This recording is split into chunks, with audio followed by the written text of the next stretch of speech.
Bismillahirrahmanirrahim. This is Dr. Sadiq Ali from Dr. Sadiq Ali Medical Lectures Platform. माशाल्लाह आज के दिन तक हमने अप्लाइड एनाटमी, बायोकेम और सर्जरी इनके लेक्चर्स हमने डिस्कस कर दिए। आज हम एवरी ऑप्शन एक्सप्लेन के साथ जो एमसीक्यू है वो प्रॉपरली स्टार्ट करने जा रहे हैं फ्रॉम गायनी एंड ऑप्स। ठीक है, इसमें बहुत सारे कंसेप्ट्स ऐसे हैं जो एनआरई स्टेप 1 के लिए बहुत अहम है, और आप लोग चाहे एफसीपीएस पार्ट 1 में जाए, जे केट में जाए, उन सब के लिए एमसीक्यूज बहुत बहुत इम्पोर्टेंट हैं।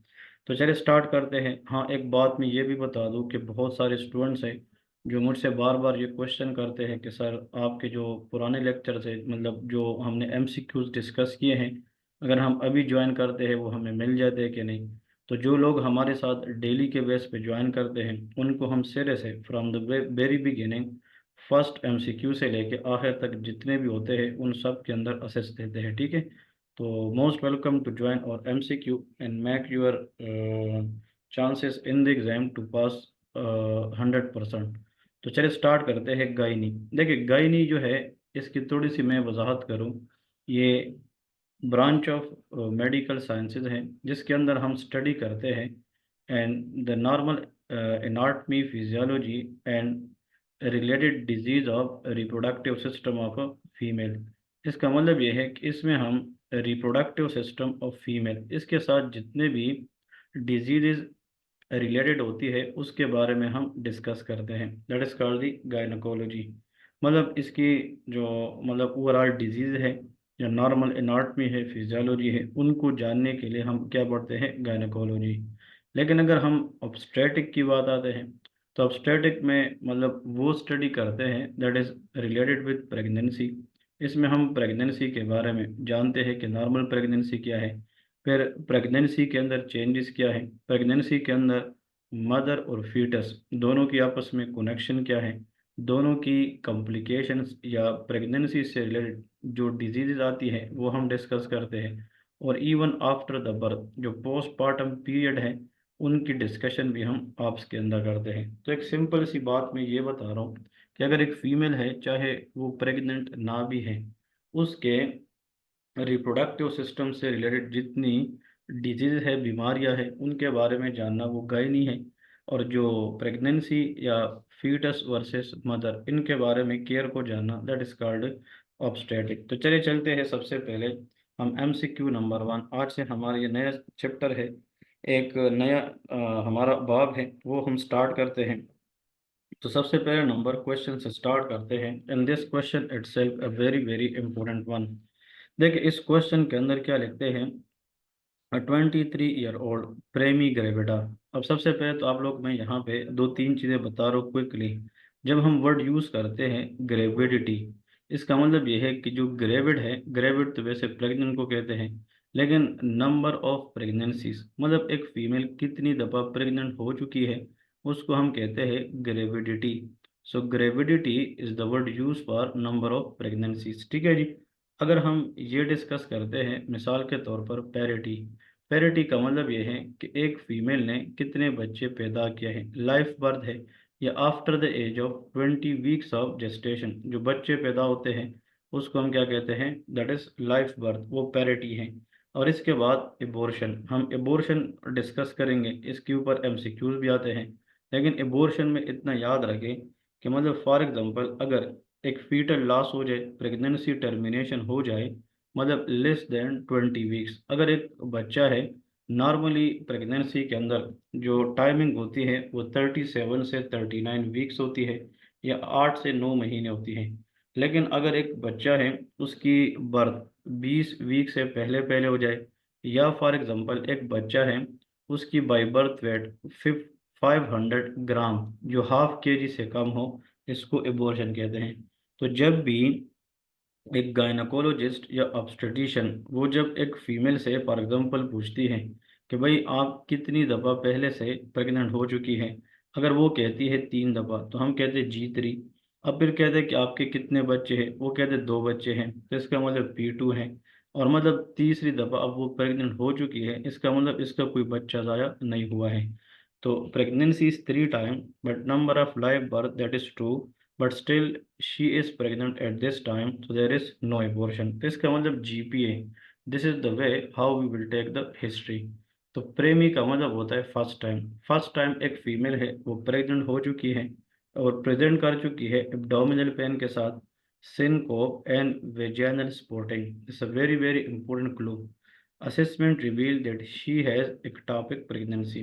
प्रेगनेंसी एबनॉर्मल हो जाए तो उसको हम एक्टोपिक प्रेगनेंसी कहते हैं। नाउ इन लोगों ने हमसे इनडायरेक्टली ये पूछा है कि what is the most common site of ectopic pregnancy. अब इनमें से option A, B, C and D, इसमें हमें डिस्कस करना है कि सबसे पहले ये समझना है कि एक्टोपिक क्या है, फिर ये समझना है कि अगर प्रेगनेंसी एबनॉर्मल हो जाए तो उसकी मोस्ट कॉमन साइट कौन सी होनी चाहिए। चलिए इसको थोड़ा सा डिस्कस करते हैं, इसको हम अभी एक्सप्लेन करेंगे, ठीक है जी। और एक्सप्लेनेशन के ज़रिए इसको हम जान जाएंगे कि what is the meaning of this topic. आप लोग यहाँ पे देखिए, this is for example uterus body. Uterus is a foetal home, ये फीटल होम होता है, that is the vaginal canal या बर्थ कैनाल। ऊपर यूट्रस है और इस यूट्रस के साथ दोनों तरफ इस तरह के ट्यूब्स होते हैं, they are called the fallopian tube. और इस फिलोपियन ट्यूब के बाहर वाले साइड पे इस तरह की फिंगर लाइक प्रोजेक्शंस होती हैं जिसको हम क्या कहते हैं, fimbriae, they are called fimbriae. और इस फिलोपियन ट्यूब के अंदर वाली साइड पे इस तरह के फिंगर लाइक प्रोजेक्शंस होती है, दे आर कॉल्ड सीलिया, इसको हम क्या कहते हैं, सीलिया कहते हैं। दूसरी बात, यहाँ पे फिलोपियन ट्यूब जो है इस साइड पे भी इस तरह होता है और यहाँ पे यूट्रस का जो अपर पार्ट है थोड़ा सा डोम शेप होता है, इसको हम इस्टमस कहते हैं, ठीक है जी। तो अब एनाटॉमी को जानते हैं कि what is the meaning of this. देखिए मैं यहाँ पे नंबरिंग देता हूँ, अगर आप लोग नहीं समझेंगे तो वीडियो को पॉज करके इसको सुने। ये जो एंड है इसको हम फिम्ब्रिया कहते हैं, इसके बाद इनफंडिबुलम है, फिर एस एम्पुला है, फिर एस्थमस है और आखिर में यूट्राइन एंड है। These are the 5 parts of the fallopian tube. अब जब ओवेलेशन होती है, this is the ovum. Ovulation के बाद जो ओवम है that is picked by the fimbria and enter into the fallopian tube. और ये जो ओवम है ये तो नॉन मोटाइल है बट सीलिया मूवमेंट की वजह से ये जनाब अपने आप को पहुंचा देती है एंड टू दी एम्पुला। तो यहाँ पे आप लोग जित इतना याद रखें कि this ovum now reaches to the part of fallopian tube that is known as ampulla. अगर इस ओवम को 24 से लेके 48 आवर के अंदर स्पर्म सेल मिलता है, तो स्पर्म सेल तो फिर इधर से आएगा ना, इस तरफ फॉर एग्जांपल ये इधर से आएगा। तो स्पर्म सेल अगर इधर आके मतलब इस ओवम के साथ मीट कर जाए, the meeting of ovum with sperm cell in the ampulla of fallopian tube, that is called fertilization। now जब fertilization होगी तो जाइगोट बनेगी, उस जाइगोट के अंदर क्लीवेज होगी, चेंजेस आएगी और उस चेंजेस के बाद यहाँ से जो जाइगोट है वो तकरीबन 6 से लेके 11 दिन के बाद ब्लास्टोसिस्ट की शक्ल में वो एंडोमेट्रियम के अपर पार्ट को अटैच होगी। और आप लोग को ये बताता चलूँ कि इफ इम्प्लांटेशन, अब ब्लास्टोसिस्ट का एंडोमेट्रियम के अपर पार्ट में अटैच होना इसको हम कहते हैं इम्प्लांटेशन। और अगर यूट्रस के अंदर इम्प्लांटेशन अपर पार्ट में होती है that will be considered normal. ये क्या होती है, नॉर्मल होती है। तो implantation in upper part of the uterus is always considered normal, ये नॉर्मल ही होता है। लेकिन अगर फर्टिलाइजेशन हो जाए बट जाइगोट 6 से 11 दिन के बाद यूट्रस में आने की बजाय जो ब्लास्टोसिस्ट है वो इस फिलोपियन ट्यूब में ही अटैच हो जाए, इसकी इम्प्लांटेशन यूट्रस के बजाय कहीं और हो जाए, तो फिर उस प्रेगनेंसी को हम एक्टोपिक प्रेगनेंसी कहते हैं। तो अगर एग्जाम के अंदर आ जाए, अब ये इम्प्लांटेशन ट्यूब के अंदर भी होती है, इसको ट्यूबल प्रेगनेंसी कहते हैं। और अगर ये बाहर हो जाए तो उसको एब्डोमिनल या एक्स्ट्रा ट्यूबल प्रेगनेंसी भी कहते हैं। लेकिन इतना याद रखें कि अगर एबनॉर्मल तरीके से इम्प्लांटेशन हो सकती है किसी और साइट में other than uterus, the most common area that is called the ampulla of fallopian tube. तो आप लोग ने यहाँ पे इसका आंसर लिखना है, that is called ampulla and that is a very very important MCQs for the exam, ठीक है जी। इसके बाद आते हैं क्वेश्चन नंबर 2 की तरफ कि क्वेश्चन नंबर 2 में क्या कहते हैं। अ 25-year-old school teacher, that is para 1, want to use OCPs, that is called oral contraceptive pills, for contraceptions। what is contraception? It is a method in which we will prevent pregnancy। मतलब वो method जिसमें हम pregnancy की onset को prevent करते हैं, that is called contraception. She is asking about the mode of action of OCP. जो OCP हम देते हैं डेली पिल, इसका मोड ऑफ एक्शन वो पूछना चाहते हैं। So what is the mechanism of action of OCP. अब ओसीपी क्या करता है, मतलब सबसे पहले तो आप लोगों को मैं यहाँ पे थोड़ा सा आप लोगों को बताता चलूँ कि जब हम पढ़ते हैं what are the contraceptive methods, सिर्फ आप लोगों को क्लू देता हूँ, जब आप लोग एग्जाम में जाते हैं तो क्या पता ये भी आप लोग को एग्जाम के अंदर आ जाए, और इससे डेफिनेटली एक क्वेश्चन ज़रूर आता है। कॉन्ट्रासेप्टिव जो मेथड्स होते हैं वो डिफरेंट टाइप्स के होते हैं, और ये वो मेथड्स होते हैं जिसके ज़रिए हम प्रेगनेंसी की ऑनसेट को प्रिवेंट करते हैं। तो उसमें सबसे पहले तो लेके यहाँ पे मिसाल के तौर पे हार्मोनल मेथड है। हार्मोनल मेथड में यही हमारे पास ओसीपी है, लाइक पीओपी है। पीओपी स्टैंड पर प्रोजेस्टेरॉन ओनली पिल। फिर इसके बाद सम डिवाइसेस है like IUCD, intra uterine contraceptive devices, इसको हम क्या कहते हैं, आईयूसीडी। ये हम यूज़ करते हैं। जितना हम डीपर जाएंगे, जितना हम इन्वेजिव जाएंगे, उतना कंट्रासेप्शन सक्सेसफुल होती है। ठीक है जी। इसमें हम कॉपर टी, मेरीना वगैरह ये लगते हैं। लेकिन जो आईयूसीडी है, it prevent pregnancy for longer time, मतलब 5 साल 10 साल तक की प्रेगनेंसी को प्रिवेंट करती है। फिर कुछ मेथड्स होती हैं जिसके अंदर मोस्ट इम्पोर्टेंटली आप लोगों ने याद रखना है बैरियर मेथड। ना जो बैरियर मेथड है इसके अंदर कंडोम्स आते हैं, और पूरी दुनिया में the most common contraceptive method to be use is barrier method, condom method होता है। और आखिर में लिखे परमानेंट मेथड। तो परमानेंट मेथड में हम सर्जरी करते हैं। अगर वेजिक्टोमी या सल्फेंजेक्टोमी करते हैं तो इसका मतलब ये है कि सर्जिकल मेथड इसमें परमानेंट कंट्रासेप्शन भी है। तो ये आप लोग को जस्ट मैंने कुछ हेडिंग्स बताए, आप लोग CK2 यूएसएमएल स्टेप 2 से वहाँ से पढ़ भी सकते हैं। और आजकल हमारी CK2 के लेक्चर्स में वो डिटेल से हम स्टार्ट भी करने जा रहे हैं। तो अगर किसी ने डिटेल से पढ़ना है तो आप लोग बुक को थोड़ा सा खोल के इसकी एडवांटेजेस और डिसएडवांटेजेस वो ज़रूर करें, they will help you in the exam. तो यहाँ पे ये पूछते हैं कि जो ओसीपी है, अगर ये कंट्रासेप्टिव है और ये प्रेगनेंसी की ऑनसेट को रोक सकती है, तो what is the mechanism of action of OCP. तो ये आसान है, it inhibiting ovulation by suppressing the FSH. ये FSH follicle stimulating hormone and luteinizing hormone की रिलीज को कम करता है, जिसकी वजह से अगर एफएसएच और एलएच ना ही आता तो ओव्यूलेशन नहीं होगी। When there is no ovulation there will be no fertilisation, there will be no pregnancy. अब एंडोमेट्रियल एट्रोपी ये तो होती नहीं है। सर्वाइकल म्यूकस हॉस्टिलिटी ये बढ़ाती है। इसका मतलब सर्वाइकल म्यूकस को ज़्यादा थिक बनाना, विस्कस बनाना, और inducing endometritis. No, these are the false option except inhibiting ovulation by suppressing of FSH। ठीक है जी। इसके बाद नेक्स्ट क्वेश्चन की तरफ आते हैं। Now this question again itself a very very important one। A 39-year-old woman para 6 has presented with complaint of this is the clue.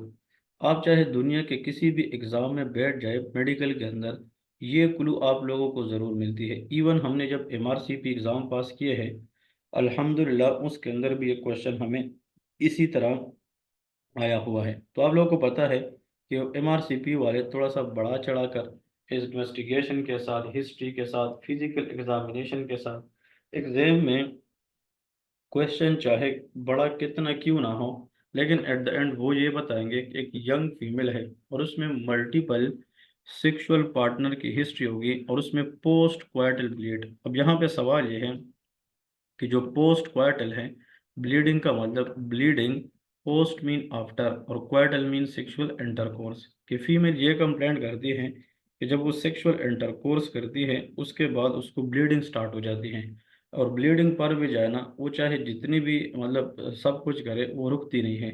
What you will do. तो gynae वाले कहते हैं कि यंग फीमेल में अगर ब्लीडिंग आफ्टर सेक्सुअल इंटरकोर्स या post क्वाइटल bleed की history आती है for 2 to 3 months, you have to suspect cervical lesion।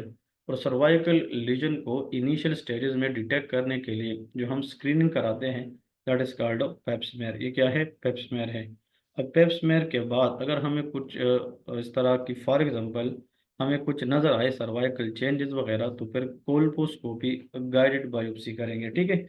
लेकिन मैं इस पर थोड़ी सी बात कर रहा हूँ। देखिए यहाँ पे इम्पोर्टेंट ये है कि ये अगर यूट्रस है तो uterus is a foetal home, ठीक है जी। और ये बर्थ कैनाल है जिसको विजाइना कहते हैं, ठीक है जी। These are the vaginal canal. अब यूट्रस का जो सबसे लोअर पार्ट है, this one that is called the cervix. ये क्या है? सर्विक्स। अब सर्विक्स के अंदर अगर आप लोग इस तरह एक लाइन ड्रा करें तो सर्विक्स का ये वाला पार्ट जो यूट्रस की तरफ है, अंदर की तरफ है, इसका नाम है एंडो सर्विक्स। इसको हम क्या कहते हैं? Endo cervix. अब ये वाला पार्ट जो बाहर की तरफ है, विजाइना की तरफ है, इसको हम कहते हैं ectocervix. It is very very important. Endocervix is toward the uterus, ectocervix is away from the uterus toward vagina. इस एंडो सर्विक्स के अंदर एग्जाम में लिखना है तो इसमें कोलमनर सेल्स होते हैं, that is called columnar cells. और जो इस एक्टो सर्विक्स है इसमें स्क्वामा सेल होते हैं। अब यहाँ पे इन दोनों के दरमियान ये जो जंक्शन है इसको स्क्वामो कोलमनर जंक्शन कहते हैं। और यूजुअली हम जब टेस्ट लेते हैं या बायोप्सी वगैरह लेते हैं वो यहाँ से ही हम उठाते हैं, ठीक है जी। So that is very very important one. अब सवाल ये है कि cervical lesion is suspected in a female after sexual intercourse if there is vaginal bleeding. और इसके अंदर एक वायरस ने काम करना है जिसको हम HPV या ह्यूमन पेपिलोमा वायरस कहते हैं। तो ह्यूमन पेपिलोमा वायरस अगर 611 टाइप है वो नॉन ऑन्कोजेनिक है, वो सिर्फ वार्ड्स कराती हैं। But 16 18 are oncogenic, they has the ability to cause cancer as well. वो क्या कराती हैं? कैंसर कराती हैं। Now question number 3। देखिए इसमें है, a 40 year old multiparous women complain of involuntary loss of urination. ये तो आप लोग जो लोग NRE स्टेप 1 के लिए बैठना चाहते हैं, जब भी, चाहे आज, चाहे साल बाद, चाहे 10 साल बाद, अल्लाह करे कि जितने भी लोग अपेयर हो वो सारे के सारे पास हो जाएं। लेकिन मैं ये आप लोग को इस क्वेश्चन की इम्पोर्टेंस बता रहा हूँ कि that is so much important कि कभी भी एग्जाम के अंदर मिस नहीं होता। तो इसमें लिखा है कि 40 year old multiparous women complaining of involuntary loss of urine that is associated with coughing. किसके साथ? कफ के साथ। लाफिंग एंड लिफ्टिंग और स्टैंडिंग द पोजीशन। तो इसका मतलब ये है कि involuntary loss of urination that is called urinary incontinence. लेकिन अगर वो फॉर एग्जांपल ऐसी फैक्टर के साथ इन्वॉल्व हो जिसकी वजह से there is raise intra abdominal pressure, क्योंकि चाहे आप कफ ले लें, चाहे वोमिटिंग ले लें, कॉन्स्टिपेशन ले लें, इन सब कंडीशन के अंदर इंट्रा एब्डोमिनल प्रेशर क्या हो जाती है? बढ़ जाती है। तो ऐसा इनकॉन्टिनेंस जिसमें इंट्रा एब्डोमिनल प्रेशर बढ़ने से इनवॉलेंट्री ड्रिबलिंग ऑफ यूरिन होती है, that is called the stress incontinence. और गायरी के अंदर स्ट्रेस इनकॉन्टिनेंस के चांसेस किन फीमेल में ज़्यादा कॉमन है? जितनी एज बढ़ती जाएगी तो स्ट्रेस इनकॉन्टिनेंस के चांसेस बढ़ती जाएगी। और फिर मल्टीपेरस है, इसके मल्टीपल बच्चे हैं, तो मल्टीपल टाइम वो प्रेगनेंसी से गुजर गई है। और आप लोगों को पता है कि इन फीमेल में जिनकी मल्टीपल टाइम प्रेगनेंसीज हो चुकी है, तो इसका मतलब ये है कि इनमें जो पेल्विक मसल है उसकी वीकनिंग होती है, मतलब वो क्या हो जाते हैं? कमज़ोर हो जाते हैं। और the most common muscle in the pelvic area जो हमें देखना पड़ता है इसको हम कहते हैं levator ani muscle, that is called of levator ani. तो अगर मल्टीपल टाइम एक फीमेल प्रेग्नेंट हो चुकी है और उसकी वजह से उसकी पेल्विक मसल वीक हो चुकी है तो उन फीमेल के अंदर स्ट्रेस इनकॉन्टिनेंस के चांसेस ज़्यादा होते हैं। अब जो इसके जो मतलब ट्रीटमेंट वगैरह है इसमें हम कीगल एक्सरसाइज ये वगैरह और जो अग्रावेटिंग फैक्टर है उसको अवॉइड करते हैं। इसके बाद जो अर्क इनकॉन्टिनेंस है ये अनएक्सपेक्टेड मतलब अर्क टू वाइड है, इसमें भी ड्रिबलिंग होती है। लेकिन अर्क इनकॉन्टिनेंस में हम एंटी मस्कुलिनिक देते हैं। फेस्टुला एबनॉर्मल कनेक्शन को कहते हैं which is establish between two organ in the body. और एक यूरिथ्रल डायवर्टिकुलम है, डायवर्टिकुलम मीन इज एबनॉर्मल आउटपॉचिंग, ठीक है जी। इसके बाद आते हैं question number next. Question number next की तरफ आते हैं और से सुने। अ 28-year old G2P2, a female having two-time pregnancy and having two kids, presented with complaint of brownish vaginal discharge. Very very important. Passage of vagices and excessive vomiting. Excessive vomiting. और जब एक फीमेल है तो उसमें बहुत ज़्यादा vomiting हो जाए, that is called hyper emesis. इसका नाम क्या है? Hyper emesis. और अगर ऐसी कंडीशन जिसमें वोमिटिंग बहुत ज़्यादा इंक्रीज हो जाए but at the same time the female is pregnant as well, तो उसको हम हाइपर इमेसिस ग्रेविडेरा कहते हैं। क्या कहते हैं? Hyper emesis gravidarum. तो हाइपर इमेसिस ग्रेविडेरियम जो होता है that is nothing but that is the excessive vomiting. ये क्या है? एक्सेसिव वोमिटिंग है, specially that is occurring in the pregnancy. But अगर इस फीमेल के अंदर जो अल्ट्रासाउंड है वो स्नोस्टॉर्म अपीयरेंस दे रहे हैं। कौन सा? स्नोस्टॉर्म। अब यहाँ पे कुछ लोग ऐसे हैं जो अच्छे एग्जाम्स की प्रिपरेशन में है, प्लाब यूएसएमएलई, उसमें वो यहाँ पे लिखते हैं अगर स्नोस्टॉर्म नहीं है तो बंच ऑफ ग्रेप्स, यहाँ पे लिखना है बंच ऑफ ग्रेप्स। जिस तरह अंगूर का गुच्छा होता है, तो स्नोस्टॉर्म अपीयरेंस या bunch of grapes appearance but having no foetus. अब देखें, जो फॉर एग्जांपल हमारे पास ब्लास्टोसिस्ट होता है, आप लोग को अभी मैंने बताया कि फर्टिलाइजेशन के तकरीबन 6 से 11 दिन के बाद ये जो ब्लास्टोसिस्ट है ये जब यूट्रस में आता है तो उसकी जो साइज शेप है वो कुछ यूँ होती है। देखिए एम्ब्रियोलॉजी के अंदर वो इस तरह होता है। अब सवाल ये है कि ये जो मैंने बाहर वाले सेल ड्रा किए हैं ये मतलब draw that is called trophoblast. अब ये जो ट्रोपोब्लास्ट है इन सेल से फ्यूचर में जाके क्या बनेगी? प्लेसेंटा। और ये जो अंदर वाली साइड पे है इसको हम कहते हैं इनर सेल मास। क्यों सी? Inner cell mass. और ये जो इनर सेल मास है ये फ्यूचर में एम्ब्रियो बनाएगी। तो ब्लास्टोसिस्ट का जो ट्रोपोब्लास्टिक लेयर होता है ये प्लेसेंटा बनेगी, और इनर सेल मास ये क्या बनेगी? फीटस, ये एम्ब्रियो बनाएगी। तो इस कंडीशन के अंदर क्या होता है कि the female is pregnant, so there is a gestational mean pregnancy. अभी जो ट्रोपोब्लास्टिक लेयर होता है अगर ये प्लेसेंटल टिश्यू बनाए तो प्लेसेंटल टिश्यू से जो हार्मोन बनती है वो बीटा HCG भी है, इन लोगों में वो भी बहुत ज़्यादा होता है। तो ऐसा कंडीशन, ऐसा एबनॉर्मेलिटी जिसमें ट्रोपोब्लास्टिक टिश्यू इसकी ओवर प्रोलिफरेशन हो जाए और इनर सेल मास ना बने, तो इनर सेल मास ना बनने की वजह से एम्ब्रियो नहीं बनेगी, there will be no foetus. लेकिन जो ट्रोपोब्लास्टिक टिश्यू है वो बियॉन्ड द लिमिट प्रोलिफरेट करेगी, तो uterus enlargement will be more than the expected date, and this type of condition is called gestational trophoblastic diseases। और आप लोग को ये पता होना चाहिए इस तरह के कंडीशन को हम हाइड्रेटेड फॉर्म मोल भी कहते हैं। समझ रहे कि नहीं? अब वो अलग बात है कि जो हाइड्रेटेड फॉर्म मोल है एक पार्शियल होता है और एक कंप्लीट होता है। कंप्लीट में एक स्पर्म एक ही एक को फर्टिलाइज करती है, उसकी जो कैरियोटाइपिंग है वो 46XY या 46XX है। और जो इनकम्प्लीट है उसमें पार्शियल मोल होता है, इनकम्प्लीट तो उसमें दो स्पर्म एक एक को, तो उसकी कैरियोटाइपिंग 69 होता है। ये टॉपिक भी मैंने कल यूएसएमएल स्टेप 1 फर्स्ट स्टेट के अंदर हमारे साथ जितने स्टूडेंट्स हैं उनको मैंने पढ़ाया है। ठीक है जी। तो ये जनाब हमारे पास था हाइड्रेटेड फॉर्म मोल। इसमें snow storm appearance of the uterus, या इसके अंदर आप लोगों को याद रखना है there is bunch of grapes appearance of the uterus. इसमें uterus than the required date ज़्यादा बड़ा होता है बट इसके अंदर फीटस नहीं होता।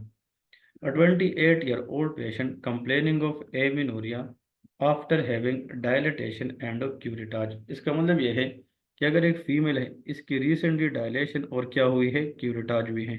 तो यूट्रस अगर हम फॉर एग्जांपल बात करें फीमेल यूट्रस, यूट्रस के फिर अपने 3 लेयर्स होते हैं, और ये आप लोगों को पता होना चाहिए कि यूट्रस के कितने लेयर्स होते हैं? 3 लेयर। मैं यहाँ पे डिफरेंट कलरेशन इसलिए दे रहा हूँ ताकि आप लोग इसको सीख सके और आप लोग इसमें गलती ना करें जब एग्जाम के अंदर इसकी क्वेश्चन आएगी।